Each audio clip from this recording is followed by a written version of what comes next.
Makanya banyak orang yang kecewa.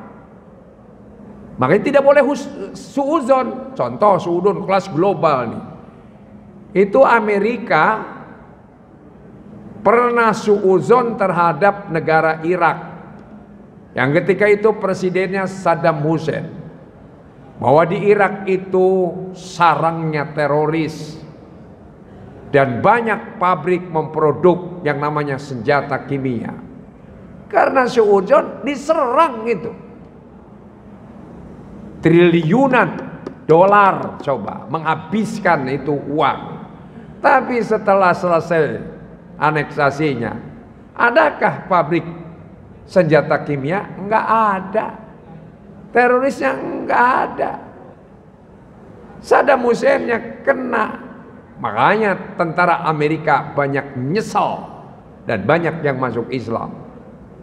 Kok Pak Ustadz tahu? Buka aja di YouTube sekarang. Banyak mereka berpidato nyesel, minta maaf sama rakyat. Gara-gara suudzon. Hidup permainan. Ini sekarang kan ada joko-jokoan merasa paling berislam. Padahal Islam itu saya kuliahkan dulu.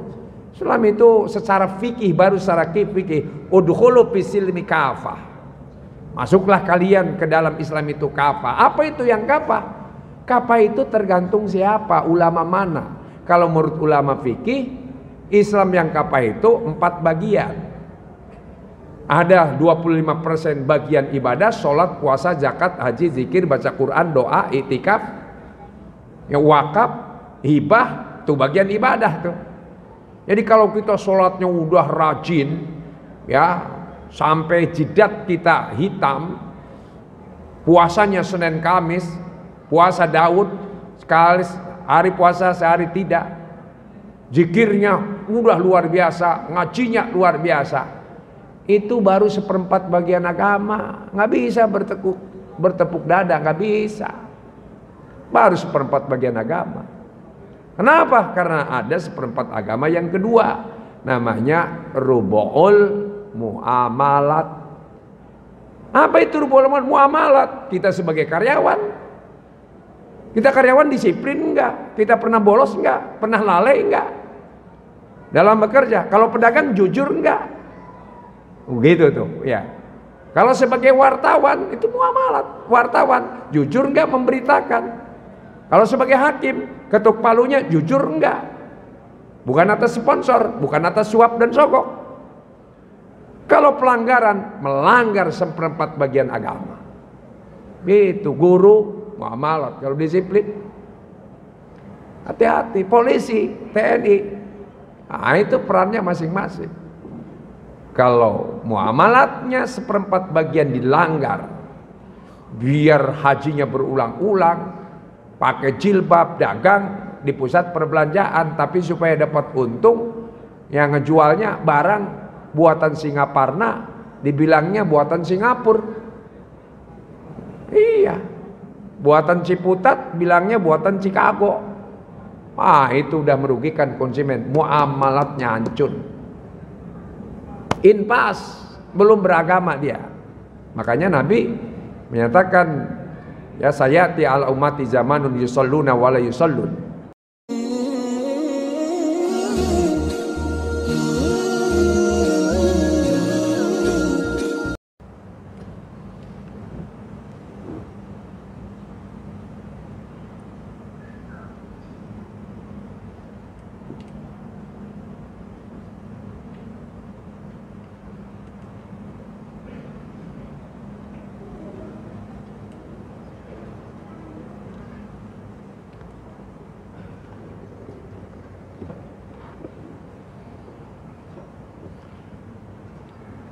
Assalamualaikum warahmatullahi wabarakatuh. Bismillah walhamdulillah. Assalatu wassalamu ala rasulillah Sayyidina Muhammad ibn Abdillah wa ala alihi wa ashabihi wa man tabi'a wa nasarahu wa wala hawla wala quwata illa billah, amma ba'du. Rabbi shrah li sadri wa yassir li amri wahlul 'uqdatam min lisani yafqahu qawli. Rabbi zidni ilman ajma'in. Shadaqallahul azim wa shadaqa rasulul habibul karim. Wa nahnu ala dzalika minasyahidin wa syakirin. Walhamdulillahirabbil alamin. Ibu-ibu shaimat, bapak-bapak shaimin, jamaah salat zuhur yang senantiasa dirahmati oleh Allah Subhanahu wa taala. Pertama-tama patut kita bersyukur, tidak terasa pada hari ini kita berada pada hari yang ke-26 menjalani amaliyah Ramadan. Seraya kita berharap semoga Allah memberikan kekuatan lahir dan batin, kita mampu merampungkan amaliyah Ramadan hingga akhir bulan dan masuk 1 Syawal kita menjadi kelompok yang berhak mengucapkan minal aidin wal faizin. Semoga kita kembali kepada fitrah, kembali kepada kesucian, kembali menghayati jati diri kita sebagai mukmin dan muslim, dan kembali menjalankan agama secara benar. Salawat dan salam kita sanjungkan kepada junjungan kita Nabi besar Muhammad SAW beserta keluarga, sahabat-sahabat, dan para pengikutnya yang insya Allah kita termasuk di antaranya. Hadirin yang berbahagia, dalam kesempatan ini saya akan membahas terkait perspektif Al-Quran terhadap konsep husnuzon atau berbaik sangka. Dan kita pun berharap jangan-jangan malam nanti tanggal 20 malam 27 Ramadan turunnya Lailatul Qadar. Kita berharap, atau sudah kemarin tanggal 25. Terkait konsep husnuzon, berbaik sangka, di dalam salah satu hadis qudsi di mana Rasulullah SAW bersabda bahwa Allah Subhanahu wa taala berfirman, "Ana inda dzanni abdi bi." Saya mah tergantung prasangka hambaku saja. Jadi artinya sesungguhnya konsep husnuzon ini mengajarkan kepada kita ajaran optimisme, ajaran optimis. Makanya apa yang kita harapkan di dalam doa, dalam cita-cita, dalam himmah dan khirah kita, kita harus punya konsep optimis, karena Allah mengajarkan seperti itu. Kita disuruh husnuzon. Yang kedua, demikian pula husnuzon terhadap sesama. Terhadap sesama manusia, Allah Subhanahu wa taala memanggil orang-orang yang beriman agar orang yang beriman itu menjauhi dari suudzon. Nah, ini berarti kebalikannya, ngajarkannya supaya kita pun dengan sesama husnuzon. Bagaimana ditegaskan dalam surat Al-Hujurat ayat ke-12. Ya ayyuhallazina amanu jtanibu katsiran minadh-dhanni inna ba'dadh-dhanni ismun wala tajassasu wala yaktab ba'dukum ba'dha ayuhibbu ahadukum ayyakula lahma akhihi maitan fakarhtumuhu, dan seterusnya. Hai orang-orang yang beriman, jauhilah oleh kalian prasangka. Prasangka buruk yang dimaksudnya. Karena sebagian prasangka buruk itu lebih menjerumuskan manusia ke dalam dosa. Jadi ismun.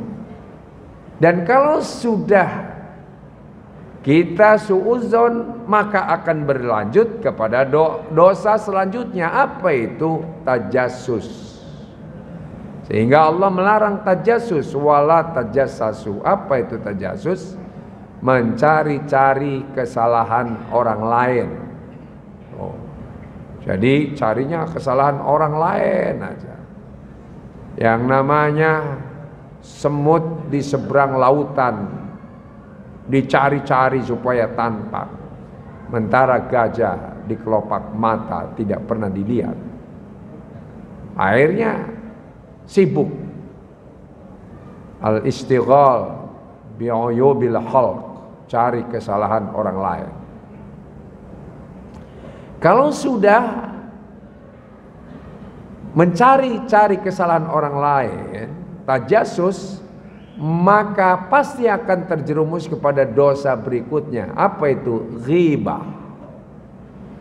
Ghibah itu membicarakan orang lain tersembunyi, gaib, orang yang dibicarakan tidak hadir.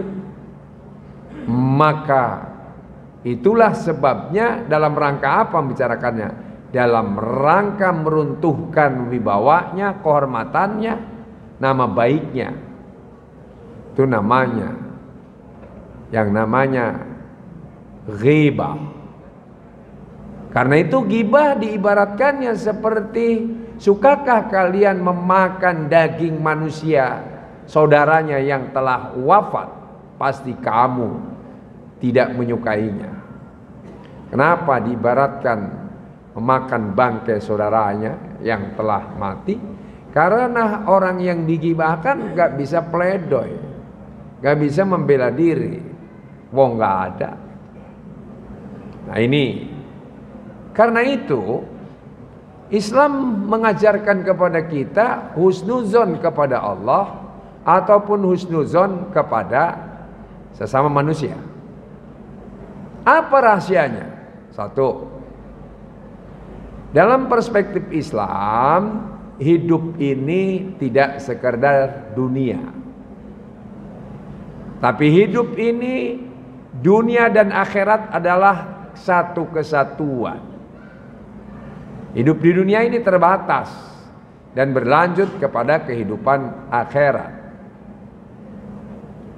Bahkan dalam perspektif Islam, bagaimana disyaratkan dalam surat Al-Ankabut ayat 64, wa ma hadzihil hayatud dunya illa lahwun wa laibun wa inna darul akhirata lahiyal hayawan.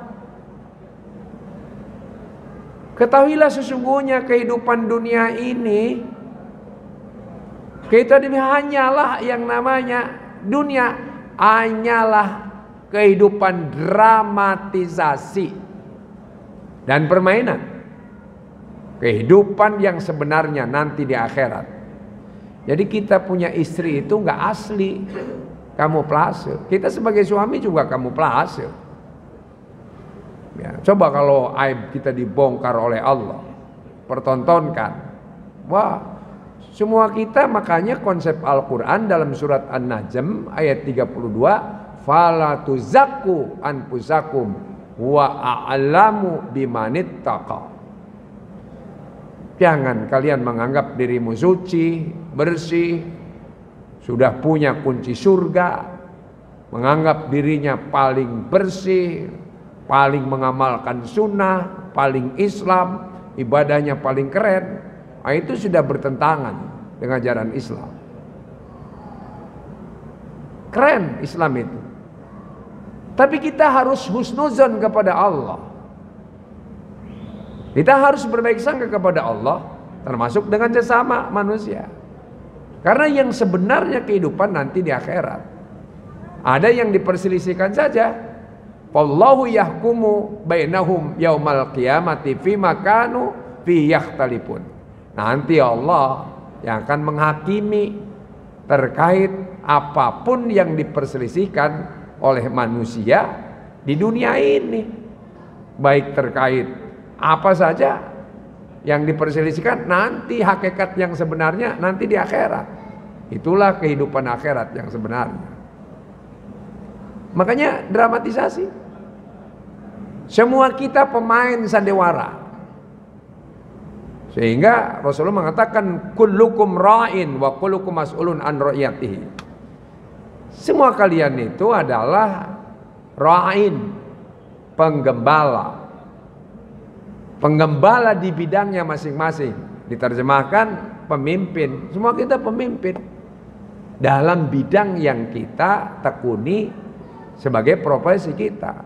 Pemulung aja pemimpin, kuli pemimpin, supir pemimpin, kondektur pemimpin, wartawan pemimpin, dan semua kita pemimpin rumah tangga.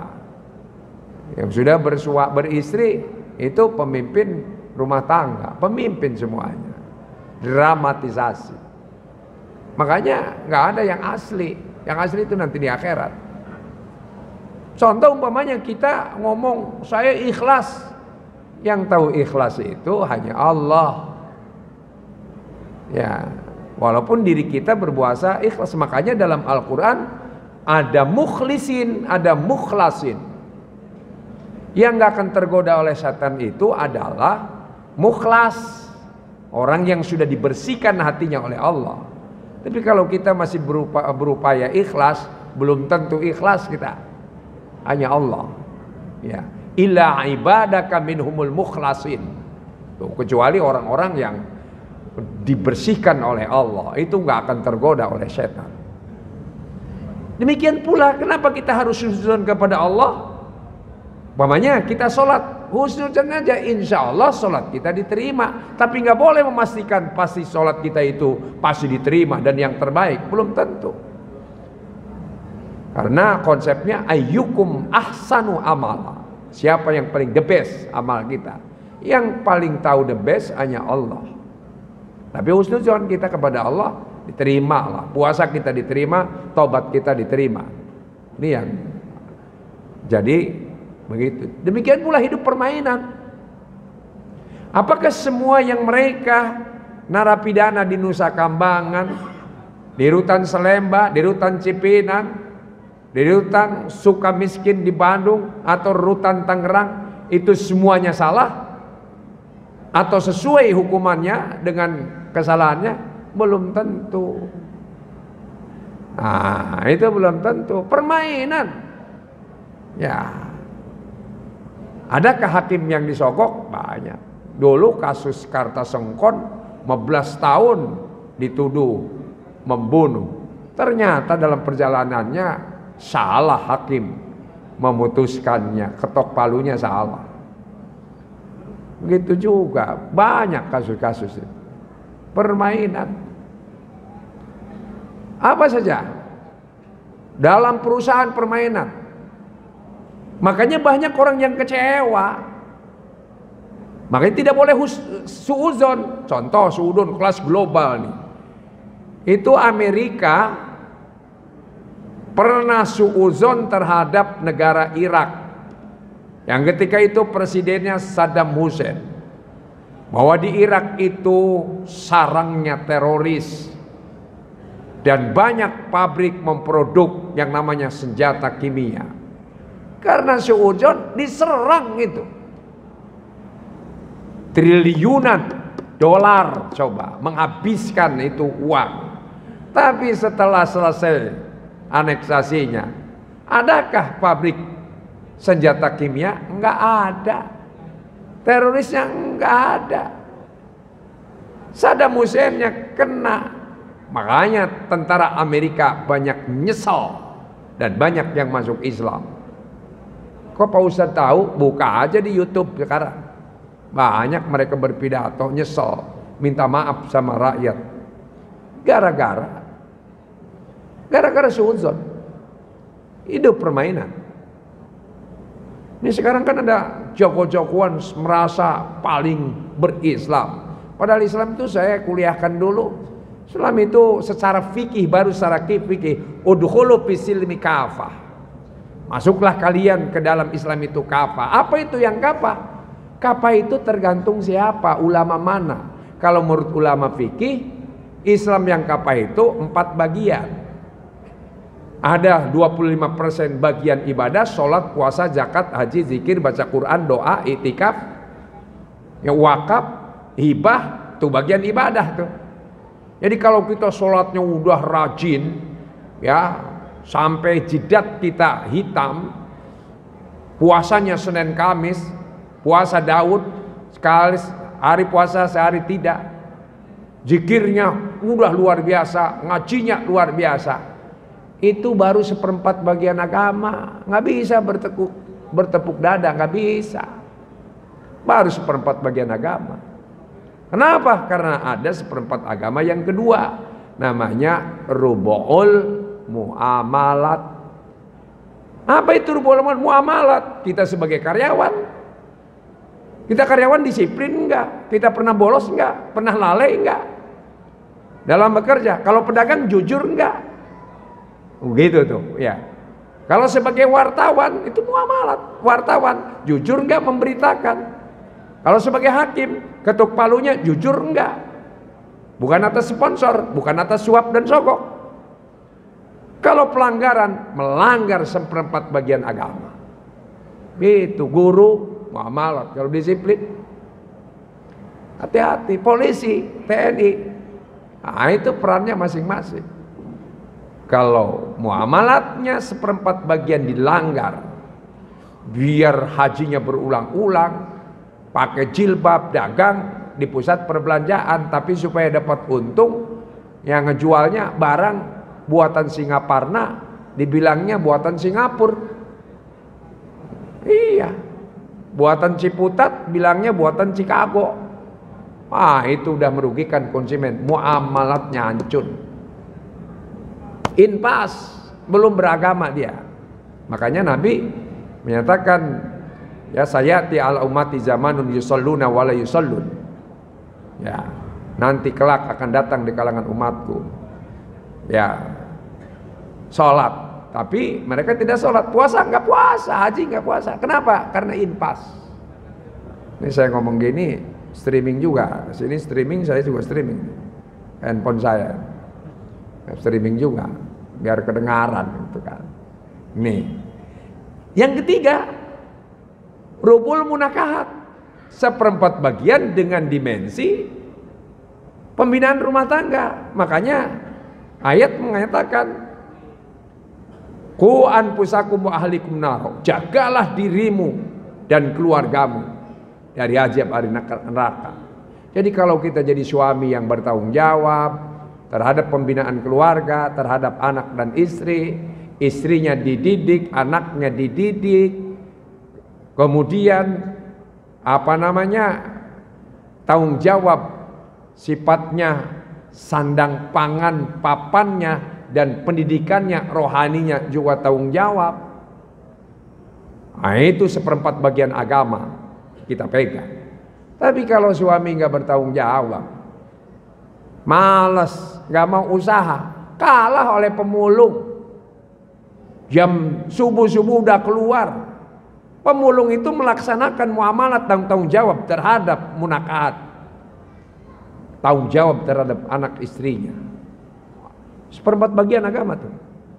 Tapi kalau yang nganggur, nggak tanggung jawab, nggak mau usaha, itu sudah melalaikan 1/4 bagian agama. Walaupun sholatnya disiplin, puasanya disiplin, langgar itu banyak tuh. Apakah orang Islam banyak? Itu yang namanya gelandangan itu banyak orang tua, dan banyaknya Islam itu muslim. Kadang coba kalau orang tuanya yang juga trial-trialan tengah malam, kebut-kebutan, itu kan ada orang tuanya kemana? Rubul munakahat. Makanya isnani yu'ajilumullah fid dunya al-baghyu wa uququl walidain. Ada 2 dosa yang tidak akan ditunda siksanya di akhirat, di dunia akan dibuktikan. 1, baghai. 2, dosa anak kepada kedua orang tua. Dan baghai yang paling dimurkai adalah baghainya suami terhadap istri karena menterlantarkan istri dan anak-anaknya. Wah, itu kezoliman yang sangat.